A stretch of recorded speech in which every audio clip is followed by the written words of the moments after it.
sûr donc je suis vraiment content ci information yi ma jot nii. te doy na ma aussi quoi. moytu neef moo gën ci sama njaboot. affaire bu ñëpp la sunu yitte la moytu neef moo gën.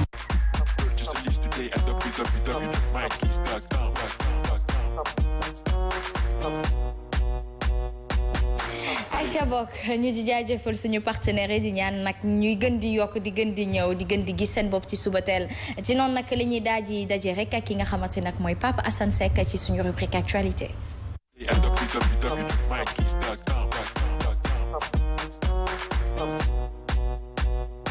alors Pape Assane Seck dañuy dikk tey ci actualité tey ñu tàmbale ak le taux de criminalité diggante du 1er au 27 février 2020 lu tolloo 4111 arrêtés. tiitalu la. dama tiit. ci benn weer. gars yi juumuñu. loolu laa la bëggoon laaj est-ce que juumuñu. 4111 cas ci benn weer est-ce que juumuñu. juumuñu Pa Assane. mais est-ce que c'est déjà avéré est-ce que jàppuñu kenn rek kii heure de crime ñu ne de criminel la. non ay individu ay nit. mais c'est que li ragallu mooy si benn weer du 1er au 27 février 2020 ci benn weer. 4000 personnes bari na de. te loolu am sax nag Pa Assane. cela veut dire que Sénégal bu ñu xoolee en moyenne chaque jour rey yàlla na ñu yàlla musal chaque jour rey. chaque jour ñun heure bu agressé rey loolu yëpp ci la bokk. yi ñuy yëg ak yi ñuy yëgul. dëgg la. ak yi ñuy yëgul. donc 4111 personnes interpellées par la police ci contexte boo xamante ni daanaka dañuy wax ne Sénégal réew bu ñàkk la si jamono. bu ma fàttalikoo dans les années 2000 li jàpp 90 jëm 2000. dañ doon wax ne ñaari dëkk ñoo ŋànkoon violence bi ci Afrique Lagos ak Afrique du Sud Nigéria ak Afrique du Sud nekkoon dëkk yoo xamante ni criminalité bi dafa am doole. léegi tey Sénégal dafa mel ni dëkk bu leen xaw a jege bu nekkul benn niveau boo xamante ni inimaginable incompréhensible lépp lu ñu daan dégg ci ñaaw ci yeneen dëkk yi moo am Sénégal te ñiñ ci jàpp ñu tuuti ñoo ci nekk ay étranger ñi ci ëpp ay sénégalais ñu xam nañ daan toog naan ñi def li duñu ay sénégalais mais ay sénégalais lañu léegi nag il faut se poser la question lu tax ñu egg ci niveau bi ak sénégalais ni mu ragalee waaw mu ngoog. nous avons un élément est-ce que duñu ko parce que nañu jox élément bi. waaw ñu jox élément bi bu ko defee ñu gën a yaatalal.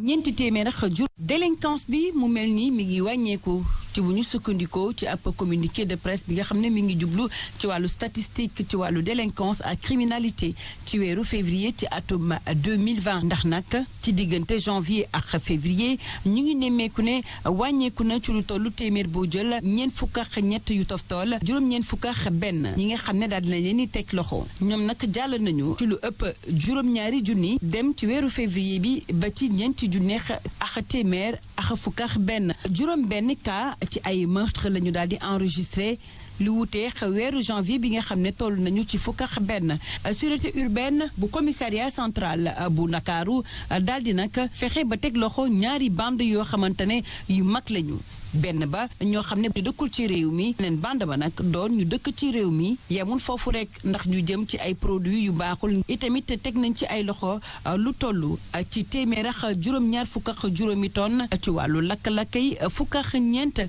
la direction de la sécurité publique daal di nemmeeku ne nag am na ab wàññiteef wàllu accident yi nag ñeenti téeméer ak juróom-ñaar la ñu daal di nemmeeku fukk ak ñett yi doon ay accident yu ciy faatu. ci noonee sax junni ak téeméer ak juróom-ñeent fukk ak juróom-benn ci ay oto yi nga xam ne dañu leen yóbbu fourrière fukk ak juróom-benn junni yi tamit ak lu tekk ci ay pièces yoo xam ne daal dinañ koy jël.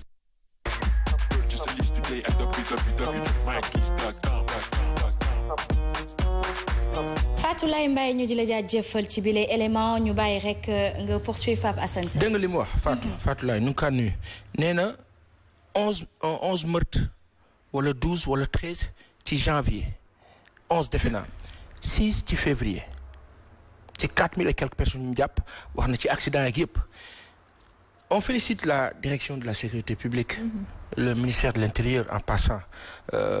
liggéey bu am solo la mais maintenant ñun xamuñu ñoom nan la ñuy liggéey mais on a envie que mu nekk le constant. que mu bañ a nekk par moment. ñu xëy rek ne dañuy jàpp wante ñi ñuy jàpp aussi nañu bàyyi xel ñan la président di gracier. La grâce là dont on parle wax nañ ci ay diil ak yu ne yu ci am waa pénitence bi fële nañ ñu baal mais wax nañu ay ndëng-ndëng yu ci nekk yoo xamante ni président bi day ñëw rek moom signé. On se rappelle l'histoire du Guinéen bi nga xamante ni dañ ko élargir doon alors que deful woon sax procès mais juste dire que Asma lii yëpp nag dafa am fenn fu mu tënku. ci benn société boo xamante ni dafa dégradé wu à un niveau mais poussé. mooy dëkk boo xamante ni. ñàkk bi tar na tar boo xamante ni ñii ñëpp lan la ñuy agressé lu ñu dundee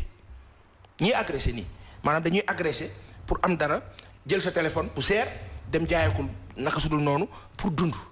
kon ñooñu xam ni amaana bu ñu amoon choix bi du ñu def loolu mais ça ne se justifie pas. alpha ou bêta moom. lu dëng moom ku ko def da ngay fay. mais maanaam cause parmi les causes waaw léegi lan la ñu war a def sécurisation bi njëkk man bi ma gëm. mooy sécuriser biir Asma ku xiif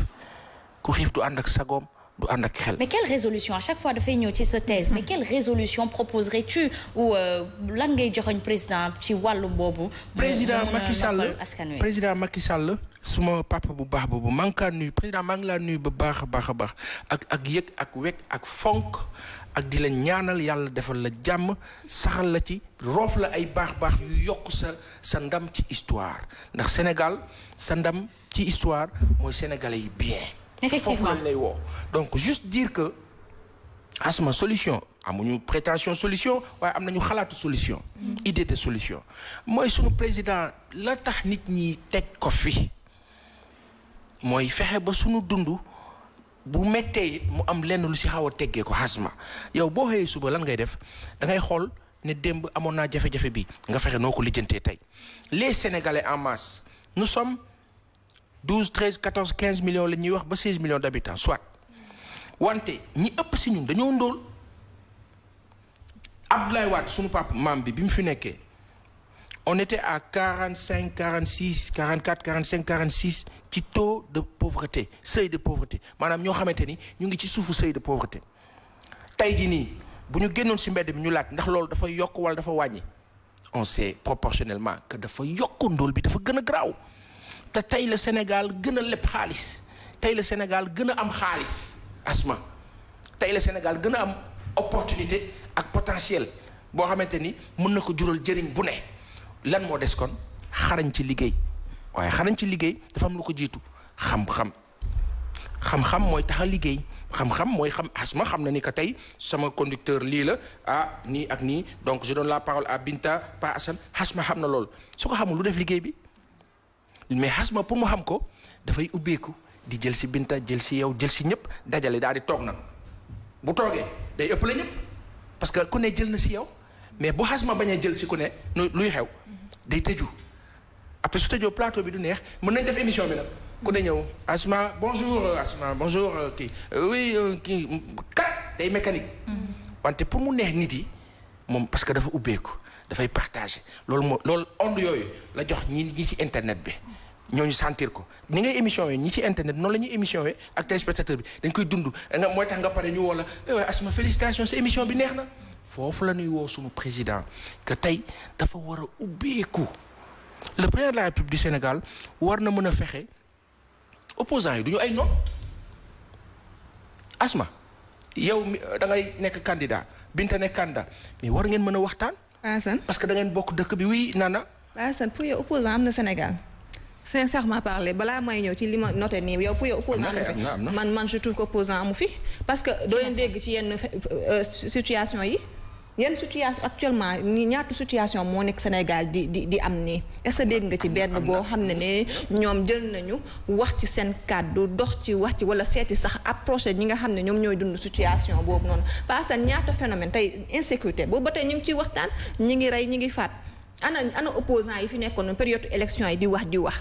am nguur gi moo waxaale question bu intéressante man loolu daf ko ñor parce que tout le temps damay wax ne pourquoi ñoom ñuy xaar faayu nguur gi pour mun a génn pourquoi ñoom du ñu génn ñun askan wi bu ñu leen soxlawee xam nga tey koo xam ne boo tiitee nga gis ko. kooku bés boo la nee fal ma da nga koy fal. parce que da la rassurer. c'est très pertinent ce que tu dis Nana parce que la question buy tënk li muy wax ni mooy que pourquoi est-ce que c'est pas les opposants là ils ne veulent pas seulement le pouvoir est-ce qu'ils ne veulent c'est parce que su fekkee ni askan bi daf leen ñor dëggantaan ils peuvent continuer d'œuvrer dans le social au lieu de faire retrait après les élections présidentielles. oui mais xam nga c'est vrai c'est Nana li muy posé c'est vrai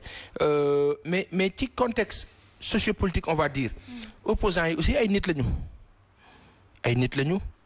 yu am ay famille yuy dund ay jafe-jafe comme ñun sachant que nag dañu nekk sama papa bi sama président bi moom dafa am style bu muy fonctionner le président Macky Sall dafa am benn style bu muy tu es charmé par sa nouvelle stratégie de communication avec le président Macky Sall dafa am style président Macky Sall dafa am benn style xam nga ban style la amee si jamono les médias n'étaient pas aussi ci niveau bi puissante waaw ci contexte bi ci jamono sunu maam sunu papa président Abdou Diouf mu ngi ko nuyu ba baax ak njabootam si jamono boobu ñu doon wax ajustement structurel daanaka ku yëngatu wala wax naka su dul noonu rek ñu rëkk sa ndigg nga toog c'était un président docile calme mais ferme ci façon de gérer d'administrer dafa xaw nuru ak président Macky Sall nga xamante ne waxam barewul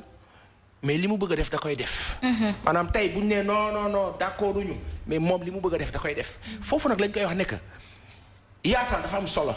day tax doo tëju parce que boo tëjoo nit ñi dañ lay setaan dañ lay xool. mun naa contribuer ci. baal ma rek je veux juste dire que. yaa ngi ci Macky ci wàllu oui je veux juste dire que ci wàllu sécurisation dëkk bi li gën a am solo mooy nit ñi ñàkk jot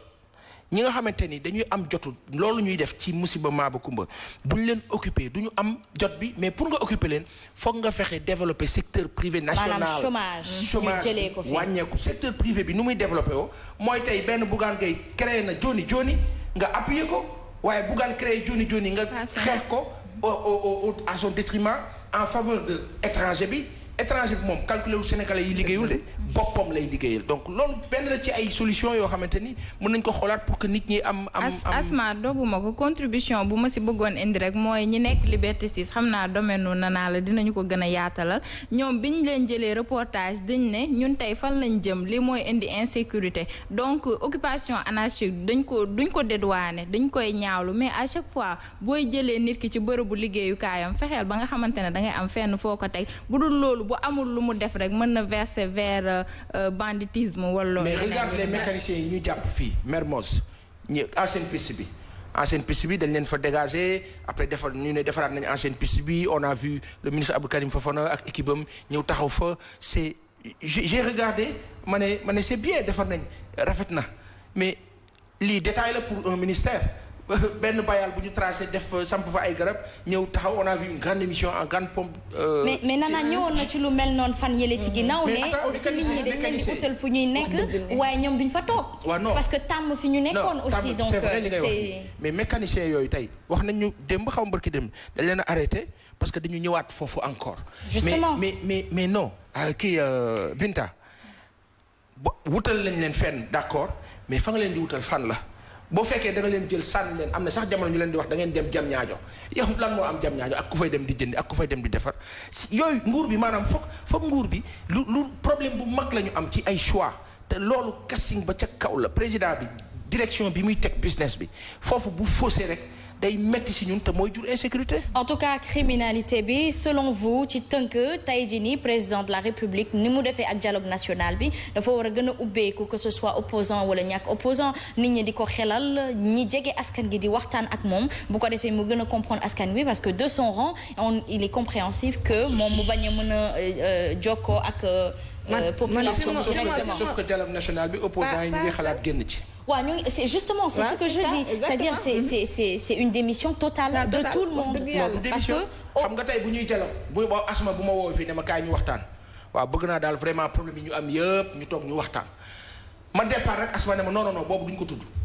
man lan laay wax Asma. donc foofu ngay waxee tëju président mooy tëju président bi dama naan Asma kon teel sa dialogue man ma dem sama yoon. Passam pour ñëwaat ci taux criminalité man je pense que li ko gën a yokk instant bi mooy réinsertion sociale bi. parce que tey boo xoolee ñoom ñëpp man jot naa def benn reportage bu ndaw mais ñoom ñëpp koo ci jàpp rek ñëppoon na def prison. donc boo génnee déjà dañ lay stigmatiser fii Sénégal dafay am bon xam naa ne instant bi sax dafay xat lool pour ma yaatal ko mais réinsertion bi daal en tout cas mooy problème bi ak peut-être sanctions yi pour man sanctions yi sévère trop ni mu wax a sévère xëy na loolu en tout cas dinañ si ñëw ci kanam ci beneen émission bu tudd Sens Interdit. waaw mi ngi ñëw ñu ngi koy waajal xaar leen ko présenté par Nana Aïdara alors ñu wéyal ba tey rek ci actualité wu Subatel tey ñu waxtaanee li nga xamante ne mooy coronavirus sonal na dëkk yëpp. léegi nag am nañ benn cas sénégalais. sénégalais de pure souche. waaw ñu ngi wax ne kan la sant waxuñu turam quoi kan la sant kan nekkoon jóge fële ca Italie ñëw ci màggalu Poroxaan léegi nag gars yi nee nañ le mythe là. de soi-disant du jàpp noir yi c'est fini parce que am nañ noir. waaw ndax Mélanie nag. naaj bu tàng nañ ñaan yàlla mu wér ak jàmm ak salaam. loolu am solo parce que Cameroun ba ñuy wax ne jàppoon na ko Cameroun nee nañu wér na donc nañ ñaan yàlla mu wér si jàmm ak salaam. loolu la ñuy wax donc nañ ñaan yàlla sénégalais bi wér si jàmm ak salaam Côte d'Ivoire am na fa. donc mais autant moom wax nañu kaawu sénégalais bi autant wax nañu. agent wu Nations Unies boobu nga xamante ni anglaise bi. daf ko jàppoon wax nañ ñu démb ne wér na. donc je fais naa ci 4 cas yi ñaar yu wér. macha allah on se retrouve avec un autre Sénégal donc ça fait 2 yu desoon ak kii muy 5 au total. alhamdulilah en félicitant quoi qu'on puisse dire. ñi nga xamante ni ñoo nekk di comité de gestion maladie bi. on les félicite on a vu le docteur bu ñu jumul Aloïs Diouf. gis nañ ko mu am ci taxawaay ñoom ñëpp on les félicite on les encourage mais on espère que yàlla dina leen suturaal loolu leen di ñaanal yàlla suturaal leen mbir mi bañ a law wante ñu préciser appel sax la ñuy lancé léegi nag bi yoon nanu arrêté nuyoo bi ah non pas san nga ne nanu arrêté nuyoo bi j'ai pas entendu nanu arrêté nuyoo bi je veux un gros plan s'il vous plaît nanu arrêté nuyoo bi nanu arrêté nuyoo bi. mais président nuyoo na fi nga bañ ko. du benn ca contexte ba ca jamono ba. déedéet lu nekk ak contexte am ca départ ba président bi daf ñu doon wax dañuy dalal seen xel départ mu tiital ñu. looloo xew tey jii nii bu ñu toogee ñu ne ñu am na benn cas bu wér lu tax ñu koy wax pour dalal suñu xel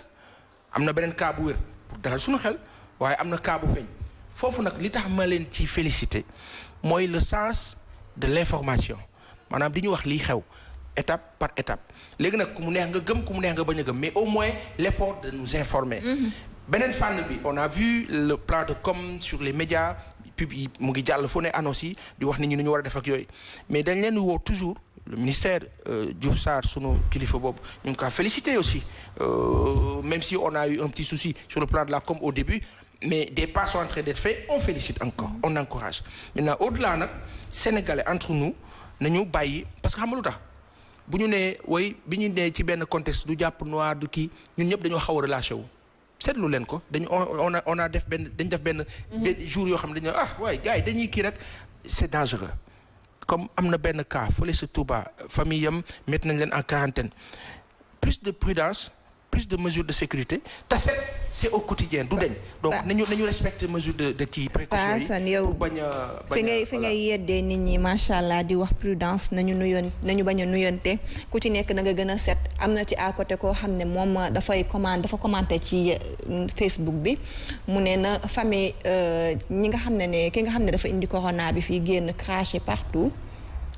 ki amee corona bi na fexe moom tamit nuyonte ak ñëpp wàll sénégalais yëpp boo ci ku ci bëri bu ñu mënee sax xaaju population bi sànku ci moom loolu daal moo koy gënal te loolu moo baax ci société bi fan la ko teg ñun on sait pas man si bu dee yor nga commentaire bi pour te dire que ni des fois est-ce que lu ñu wax naan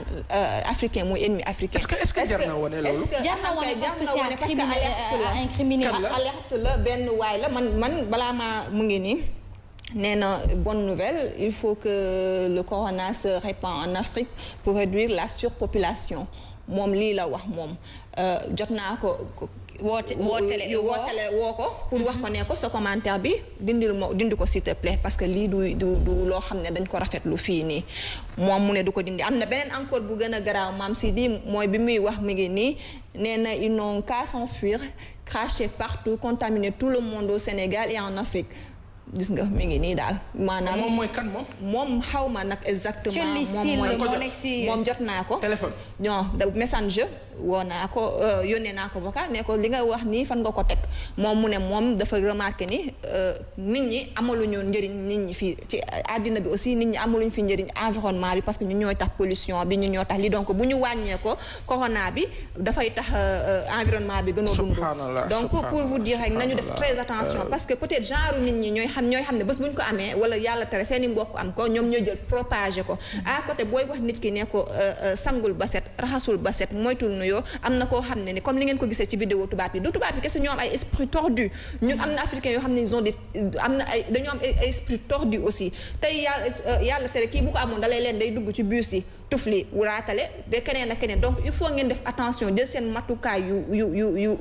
yu dëgër moo gën a wóor parce que on sait jamais. mais te Nana ce que j'appuie c'est-à-dire que moom bi mu koy woo sax maa ngi dégg waa ji wax mais au fait il n'a aucune excuse pour te dire que son mauvaise foi tout simplement moo koy animé et que tey jii nii am na kenn ku ko fi defoon ci jigéen ñi. je suis convaincu sans le connaître dama yàlla baal ma ñàkk maanu tuuti c'est un désœuvré. lui désœuvré ci ñi lambda yi mooy koo xamante ni mooy maanaam xam nga am na li naan tal boo toogee defoo dara. da ngay tal non moom ou pas. maanaam da ngay tal dama déggoo ma ne ma ñàkk maandu. xëy na c'est un désœuvré bu nekkul désœuvré damay wax ne c'est un malade c'est tout. c'est ça man loolu laa ko jàppee am na ku ko fi defoon les gens pensent que kii li ñuy commentaire ñuy bind wala ñuy wax noonu kenn du leen si jàpp. am na ku ko fi defoon ci jigéen ñi mooy bi ñu reyoon ki nekkoon fële ci Tamba. bu leen di fàttalikoo. mu def commentaire ne jigéen ñi dañ leen war a rey. dañ leen war a wàññi ñu tëjoon ko yónnee naa ko Mame Sidi ndax ki ñu rey nii di Marème am na beneen waay ñeneen ñaari waay yoo xam ne dañoo commenté ni aussi ku fi jigéen bu fi lekkati xaalisu góor nañ ko rey yooyu tamit Mame Sidi mun nañ ko kii parce que ay signal la boo gisee ñuy signal pour jigéen ñi yéen ngeen def attention pour feebar bi aussi ñu def ci attention am na ñoo xam ne wallaay buñ ko amee ñun ñëpp dinañ ko am parce que lan la dañoo aigri gis nga mi ngi nii moom dafa expliqué nee na borom pousse-pousse yi ak maçon yi ñuy xëy di lekk seen xaalis am ngeen solution léegi ut leen paaka rek butti moom li waa ji loolu la wax maanaam ñi nga xam ne ni dañuy lekk seen xaalis ak yooyu nañu ut paaka butti am na beneen tamit kooku tamit même chose la wax nañu rey daal mi ngi nii suñu si amoon 3 cas yu mel nii jigéen ñi bàyyi wor ko moom tamit Modou Pouy moom loolu la wax donc bu ñu amoon 3 cas yoo xam ne nit ki dañoo lekk sa xaalis. Est-ce que eux ils sont conscients de leur participation malsaine, de leur contribution malsaine au sein de la société? Est-ce qu'ils sont conscients? Est-ce que dëkk bi tamit waruñu jël ay psychologues yi ak psy yi daal di leen tasaare ci kër yi ñuy xool Sénégal moo feebar man sax waxuma ñaan ñi mais peut-être li ma gën a tiital mooy nit ki nga xam ne corona dafa nekkatu léegi épidémie pandémie la donc yow loolu nga toog taxaw ne carrément yàlla na gën a propagé wu ci réew mi ak fi réew mi toll ñun proximité bi am ñun suñu diggante ñun sénégalais yi ñëpp xam nañ ko kër Binta mooy sama kër Asma di sama kër ngay ñaan yàlla feebar bi gën a propagé wu yàlla tere kooku bu ko amee ñëpp koy am parce que mun na dem sax ci capital juste pour yóbbu ko fa tufli daal di raatale rien que pour ñëpp contaminer ñëpp donc ay alerte la yoo xam ne ni il faut nit ñi bàyyi ci xel jël leen seen matukaay dee leen yor seen antibactéries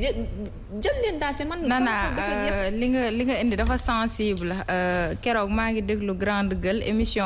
ñëw paasan bi am ci ku ne jigéen ñi da ngeen war a nàmpal seen doom yi parce que tey on a l'impression que biberon yi xale yi di nàmp comme ay mala ils se conduisent comme ay animaux parce que tey boo demee ba yéene nit ki butti ko ak paaka c'est inhumain insensibilité bi nga xamante ne moo nekk tey ci population bi lu tiital nit ñi te war nañ ci remédier je sais pas comment peut-être les médias et autres mais genre commentaire yi dafa war a dañ te plus dangereux ñoom xamuñu ne dara mën na leen ci fekk parce que am na benn Sayer Kébé juste benn commentaire la def ñu tëj ko ci donc c'est pas que yaa ngi yore sa téléphone toog sa kër rek nga mën a wax lu la neex bu boytuwul ñii ni ay daan dina man moom wax dëgg sama intention sax du pour ñu tëj ko wala quoi que ce soit parce que démb man ba may wax ak moom nee naa ko jàppale ma nga dindi commentaire bi s'il te plaît parce que du am commande bu dee yow da nga bëgg environnement bi d'accord créer sa association ñun ñu dooleel la ñun média bi xam nga nga fexe yéen ngeen di implanter ay garab ak ñeneen mun nga xeexee lu bëri ci wàllu bi même dox ma ne moom dafa assumer commentaire am comme que dafa assumer man tamit sama liggéey mooy alerter donc c'est moo tax ma génnee ko rek du loo xam ne c'est personnel ou quoi que ce soit mais aussi alerter ñi nga xam ne ñooy population ñu def très attention corona bi ñëw na Sénégal ay du dal nit ku ñuul ak yooyu noonu yëpp amul instant bi mi ngi ci réew mi te ku ci nekk am na ñoo xam ne buñ ko amee rek c'est qui est sûr mooy dinañ ko wàllu ñëpp donc def leen attention. Il y a aussi un fait à souligner peut-être en quelques secondes mooy que les événements nit ñaa ngi woo nguur bi mu jël ses responsabilités par rapport à toutes les rencontres de masse. moo xam religieuse wala leneen ñu xam nga yàlla ñu ëpp yàlla moo ñu sàkk mais yàlla dafa ne jël leen seeni matuwaay ngeen xool nu ngeen di organiser woo ci loolu nag nit nag doo gis musiba maaba kumba naan non yàlla baax na da ngay fagaru et je pense que nguur bi war na mën a assumer lépp luy rencontre mais événement religieux yi am Italie yëpp dañ ko interdire arrêté ko ak yeneen ak yeneen ak feneen Sénégal aussi du moment que ñun nee nañu duñ jàpp nañu nag léegi nañ nag arrêté nag ces rencontres là.